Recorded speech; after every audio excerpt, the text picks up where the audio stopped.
Comment Mobutu est devenu roi du Zaïre? Mobutu Sese Seko, léopard de Kinshasa, aigle de Kawele, papa maréchal, roi du Zaïre, le citoyen président fondateur. Il est clair que Mobutu avait beaucoup de surnoms. Mais quoi d'autre? Qui était-il?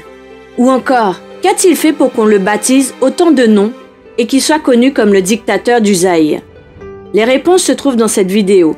Prêt à voyager dans le temps? Avant de commencer, si vous êtes nouveau sur la chaîne, abonnez-vous et activez la cloche de notification pour ne rater aucune de nos nouvelles vidéos. C'est parti! En date du 14 octobre 1930, Mobutu Sese Seko Kuku Bandou Wazabanga, second président du Zaïre, voit le jour à Lissala, au Congo belge.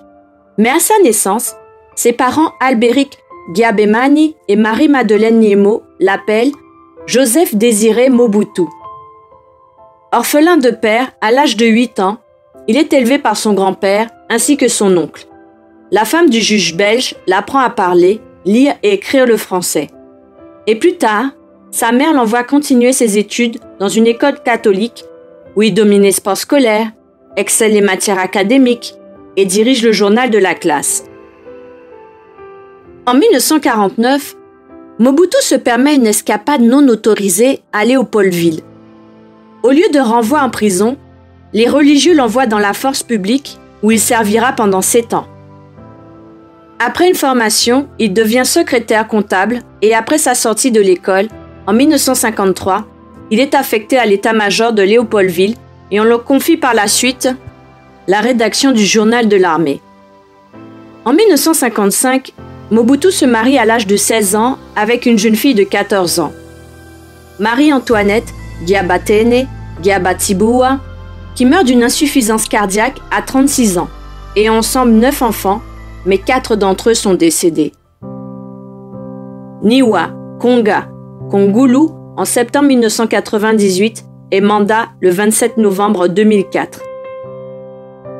3 ans après la mort de sa première épouse, Mobutu épouse sa maîtresse Bobby Ladawa la veille de la visite du pape Jean-Paul II, officialisant ainsi sa relation devant tout le monde, dans l'église, et ont ensemble 4 enfants. Mobutu ne s'en tiendra pas seulement à 2 femmes. Il a eu en général à peu près 21 enfants, donc 9 issus du premier mariage, 4 du second mariage, 3 de sa maîtresse et jumelles de sa seconde épouse, 3 avec une dénommée Mama 41, un avec Bangula et un autre avec une inconnue de Brazzaville. Cependant, Mobutu ne s'est marié que 2 fois. Mobutu devient journaliste pour le journal L'Avenir, tout juste après ses 7 ans dans l'armée où il sort sous-officier, et son travail dans le journal est supervisé par le journaliste Antoine Roger Bolamba, qui se trouve être son mentor et grâce à qui il fait la connaissance de Patrice Lumumba. Mobutu est invité à participer dans un congrès de presse à Bruxelles. C'est son premier voyage en Europe, et il y reste pour un certain temps afin de suivre une formation. Il se met à la disposition des Belges lorsque les représentants congolais sont en pleine négociation pour l'indépendance du Congo, et qu'ils arrivent à Bruxelles pour la tenue d'une table ronde. À ce moment-là, Mobutu fait partie de la délégation lumumbiste avec Antoine Kiyewa. Il a su bien attirer l'attention qu'à la fin l'ambassadeur des États-Unis et les autres commentaient sur lui en disant qu'il est intelligent, très jeune, mais avec de grands potentiels. En juillet 1960, Patrice Lumumba fait de Mobutu secrétaire d'État de son gouvernement indépendant. Et comme dans ce gouvernement, il est le seul à avoir une expérience militaire, il profite de la mésentente qui règne entre les différents hommes politiques et passe très rapidement dans un niveau supérieur de la hiérarchie militaire. Peu de temps après, cette année même, étant gradé chef d'état-major et avec l'appui de l'ambassadeur de Belgique, Mobutu arrête et assigne à résidence Patrice Lumumba, un dirigeant nationaliste, détesté par les Belges et très aimé par le peuple congolais. Pour les Belges, cette arrestation fait de Mobutu un partenaire et c'est ainsi qu'il obtient leur soutien. Mobutu se sentant puissant et soutenu par les Belges, il met alors en place un gouvernement temporaire, le Collège des commissaires généraux. L'arrestation et l'assignation à résidence de Lumumba ne suffisent pas pour Mobutu. Pour avoir aussi le soutien des Américains, il accuse Lumumba de sympathie pro-communiste devant les caméras. Après cela, Lumumba essaie de s'enfuir à Stanleyville, mais il est très vite rattrapé en chemin par les soldats. Mis en prison par Mobutu, il n'a droit qu'à une banane. Lumumba est ensuite envoyé au Katanga, où il sera assassiné. Après l'assassinat de leurs dirigeants, des rebelles partisans de Lumumba se révoltent et partent en guerre contre Mobutu, sous la direction de Pierre Moulélé. La bataille est une réussite. Les rebelles s'accaparent sans tarder 2/3 du Congo. Mais avec le soutien des Américains, Mobutu finit par reconquérir l'ensemble du territoire congolais. Mobutu est conscient que sans le soutien des Américains, cette victoire n'aurait pas vu le jour et avec habileté, il la met à profit dans son pays, se parant de la vertu de pacificateur, d'unificateur du territoire. Tout puissant, le pouvoir de Mobutu est posé par lui-même sur 2 piliers. Le contexte de la guerre froide à l'extérieur, la stabilité à l'intérieur. Et pour affermir davantage son pouvoir, Mobutu contrôle le pouvoir politique par la répression d'une partie du peuple du Congo. Il introduit ainsi, petit à petit, sa dictature.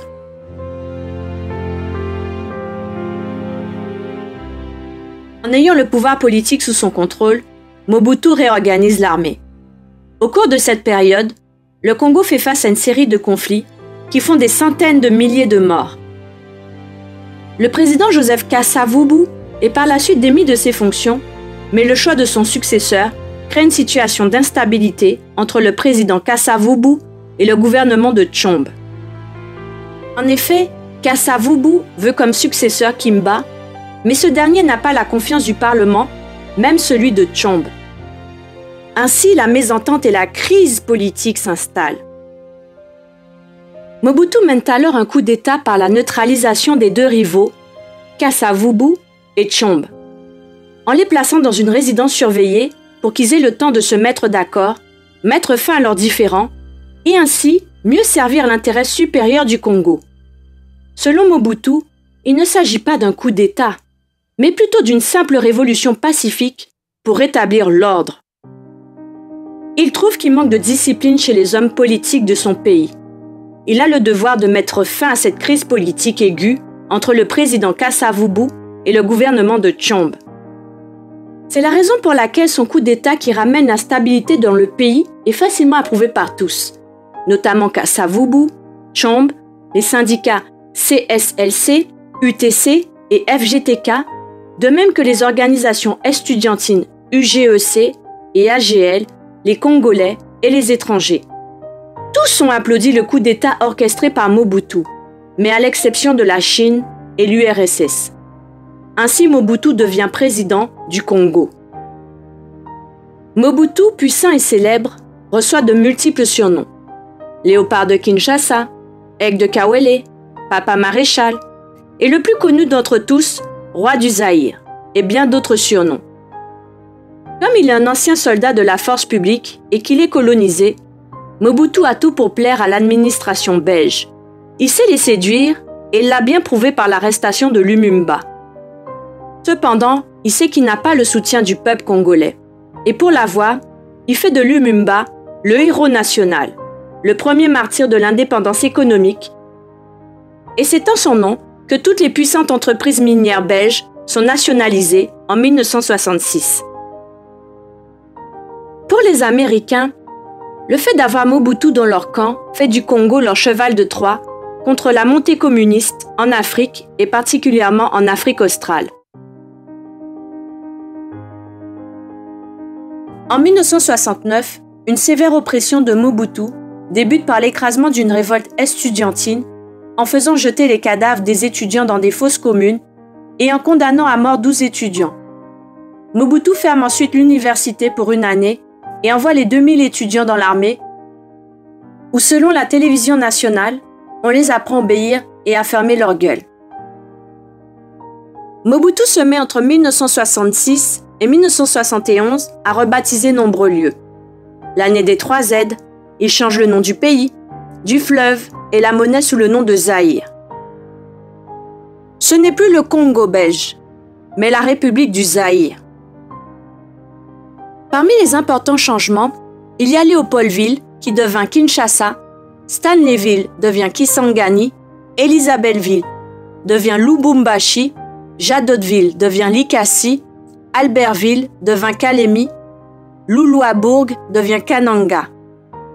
Durant cette période même, Mobutu oblige tous les Zaïrois de porter des costumes traditionnels, l'Abacoste ou Aba le costume, et les oblige également de choisir un nom d'origine africaine et locale, et leur a servi d'exemple en devenant lui-même Mobutu Sese Seko Kuku Bandu Wazabanga, c'est-à-dire Mobutu le guerrier qui va de victoire en victoire sans que personne ne puisse l'arrêter. Les Zaïrois sont quant à elles invités à se draper dans un pagne. Le citoyen président fondateur n'apparaît en public que coiffé d'une toque de léopard et appuyé sur une lourde canne de bois sculptée à 2 têtes d'oiseaux, symbole traditionnel d'autorité. Quant à l'éducation, il impose l'apprentissage du lingala dans les écoles. En 1982, Mobutu devient le maréchal président de son régime autoritaire qu'il instaure à part unique, le mouvement populaire de la Révolution. Le souhait qu'il a parmi tant d'autres en l'instaurant est celui d'un pays qui retrouve sa culture profonde, et c'est à partir de là qu'il introduit sa volonté de la décolonisation culturelle au Congo. Durant les premières années, le régime de Mobutu est très admiré par les Occidentaux. La personnalité affable du maréchal président et les ressources naturelles du pays aidant un peu. Le Zaïre est alors considéré comme un exemple pour toute l'Afrique. Les investisseurs étrangers se précipitent sur les ressources naturelles dont le Zaïre est richement pourvu. L'État zaïrois lance alors une politique de grands travaux, les éléphants blancs, qui donneront lieu à une importante corruption des élites politiques et administratives. Petit à petit, les méthodes du régime et le non-respect des droits de l'homme le déconsidèrent aux yeux des démocraties. Ayant basé le développement du Zaïre sur le modèle d'une économie rentière, Mobutu ne peut qu'en constater les inconvénients lorsque se produit une subite chute des cours du cuivre. Les finances publiques étant d'un coup exsangues, Mobutu lance le Zaïre dans une suicidaire politique de zarianisation de l'économie. Cette nationalisation brutale de l'économie voit les chefs d'entreprises étrangers remettre leurs clés à des membres de l'armée zaïroise venus faire appliquer le décret de zarianisation. Les entreprises deviennent ainsi pour un régime à bout de souffle un bon moyen d'acheter des fidélités. De nombreux bénéficiaires de la zarianisation, tous proches du régime, prennent ces entreprises pour leur propriété personnelle sans se préoccuper de leur gestion. La corruption est ainsi de plus en plus endémique, dégradant la situation économique et sociale de l'écrasante majorité des Zaïrois de façon dramatique. Comme le communisme progresse et que Mobutu se trouve être le pion des Américains, en 1975, il envoie ses troupes pour aider le FLNA dans une guerre contre la guérilla du MPLA qui détient Luanda, la capitale d'Angola. Pour porter secours à Neto, 20 000 soldats cubains arrivent et renversent les troupes de Mobutu. Suite à cela, tout bascule et le Zaïre est officiellement mêlé dans la guerre froide du fait que ses troupes militaires aident les rebelles angolais, les Américains et le régime de l'apartheid à combattre les communistes. En 1977, à Kolwezi, Neto lance ses fameux gendarmes katangais dans le seul but de déstabiliser Mobutu. Et c'est justement lors de cette opération que la fragilité des troupes de Mobutu est mise aux yeux de tout le monde. À part la garde présidentielle bien entraînée par des officiers belges, les autres, 45 000 hommes ou plus, sont absolument indisciplinés, sous-équipés, mal payés et fuient les combats. Ainsi, Mobutu se met à tracer lui-même les plans de bataille sans prendre en considération les conseils de ses officiers plus qualifiés. Les populations katangaises soutiennent les gendarmes pour des raisons ethniques et de lassitude de la dictature, et n'hésite pas à collaborer contre les troupes de Mobutu. Ce sont les interventions françaises, belges, marocaines, togolaises et ivoiriennes qui sauveront Mobutu et repousseront les gendarmes. Son gouvernement par le vol n'a opéré dans le calme et dans le dos de la nation. Des conséquences se présentent, coup par coup, petit à petit, rapidement. Ce n'est qu'en 1986 que les premiers signes alarmants se manifestent par une grave crise économique qui secoue le Zaïre entier et accentue d'abord une crise politique et ensuite une révolte latente, entre un peuple qui a besoin de nourriture et un chef multimilliardaire mégalomane qui s'est servi de la corruption comme mode de gouverner. Mobutu ne peut arrêter l'inévitable. Un fossé est donc creusé entre ceux à qui Mobutu donnait des faveurs et ceux qui étaient victimes de sa gouvernance, sa dictature, le peuple zaïrois. Mais c'est l'inattendue fin de la guerre froide, avec la chute du mur de Berlin, qui va achever le régime mobutiste. Privé de ses généreux soutiens extérieurs, qui le soutenaient comme rempart au communisme, depuis son avènement au pouvoir, Mobutu se retrouve en quelque sorte isolé face à son opposition intérieure. En 1989, Mobutu publie son livre intitulé « Dignité pour l'Afrique », qui est un livre d'entretien dans le cadre d'une fort onéreuse campagne de communication. Fin de la dictature mobutiste. Depuis son accession au pouvoir, sa dictature ne fait qu'empirer, entraînant des guerres civiles, accusé par ses détracteurs d'être le responsable de la faillite économique du pays. Le maréchal président est de plus en plus contesté. Dans de nombreux pays d'Afrique centrale, le mécontentement populaire ne fait que grandir. Et c'est le cas dans la République du Zaïre, et pour s'en libérer, Mobutu autorise en avril 1990 le multipartisme, grâce auquel l'opposition se servira pour le pousser à quitter ses fonctions. Et pour cela, une conférence nationale durant laquelle toutes les dérives flagrantes du système mobutiste sont dénoncées est organisée et devient ainsi un tribunal populaire contre Mobutu. Ses pouvoirs régaliens sont réduits après 1990. Le Haut Conseil de la République, chargé de conduire le pays vers la démocratie, l'oblige à une cohabitation avec un Premier ministre issu de l'opposition. Contrairement aux interventions mobutistes en cas d'opposition, lorsque Étienne Tshisekedi et d'autres opposants politiques interviennent, sans recours à la répression contre leurs auteurs, cela marque un nouveau début, un tournant essentiel pour le Zaïre. Ainsi, les Zaïrois considèrent que le craint roi du Zaïre n'a plus le pouvoir de les opprimer pour garantir son pouvoir.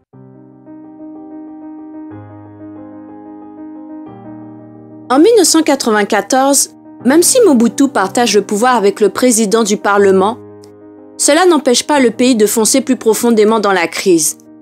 Et avec l'arrivée de réfugiés du Rwanda, en fuite tout d'abord de la répression du génocide, et ensuite en fuite en 1996 de la progression de l'Alliance des forces démocratiques pour la libération du Congo, ça ne fait qu'aggraver la crise. La libération du Congo est faite de bras armés congolais, du Front patriotique rwandais et de l'Ouganda et sont amenés par Laurent-Désiré Kabila, père de l'ancien chef de l'État congolais, Joseph Kabila. C'est en mai 1997 qu'ils entrent à Kinshasa et qu'ils entraînent la chute définitive du pouvoir de Mobutu et le contraint à fuir, malgré une dernière tentative de négociation pour le partage du pouvoir parrainée par Nelson Mandela sur le navire Utenika. Ainsi, Mobutu signe le 19 mai 1997 une fin de règne sans honneur et puis quitte sa capitale en fin de semaine en prétextant qu'il se tient à l'écart des affaires de l'État. Dès son départ, sa famille et ses proches, y compris son Premier ministre, eux aussi doivent quitter le Zaïre, rebaptisé Congo, par le nouveau président, Laurent-Désiré Kabila. 4 mois après son renversement, Mobutu Sese Seko décède le 7 septembre 1997 suite à un cancer de la prostate. Que saviez-vous sur Mobutu avant de regarder cette vidéo? Quelle leçon avez-vous tiré du parcours politique de Mobutu dans cette vidéo? Faites-nous en part dans les commentaires. À très bientôt!